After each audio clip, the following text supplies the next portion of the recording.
Farm house case విచారణ వాయిదా పడింది. తెలంగాణ ప్రభుత్వ తరపు న్యాయవాది వాదనలు వినిపించేందుకు మరికొంత సమయం కావాలని కోరడంతో సుప్రీంకోర్టు విచారణను 27వ తేదీకి వాయిదా వేసింది. ఎమ్మెల్యేల కొనుగోలు కేసును సీబీఐకి అప్పగిస్తూ హైకోర్టు ఇచ్చిన తీర్పును సవాల్ చేస్తూ రాష్ట్ర ప్రభుత్వం సుప్రీంను ఆశ్రయించింది.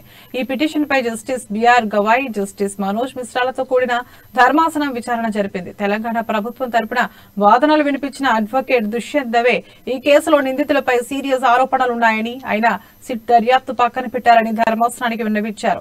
ప్రజాస్వామ్యం ప్రమాదంలో ఉందన్న ఆయన సీబీఐ, ఈడీలు కూడా రోజు లీకులు ఇస్తున్నాయని కోర్టుకు చెప్పారు. కేసులో ఆరోపణలు ఎదుర్కొంటున్న కేంద్రంలో అధికారంలో ఉన్న బీజేపీకి వ్యతిరేకంగా ఆధారాలున్నాయని, అలాంటప్పుడు సీబీఐ వద్దకు ఎలా వెళ్తామని దవే ప్రశ్నించారు.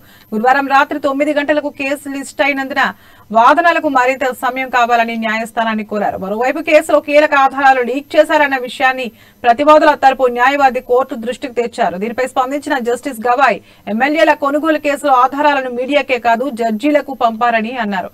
ఇరుపక్షాల వాదనల అనంతరం కేసు విచారణను ఈ నెల 27కు వాయిదా వేశారు.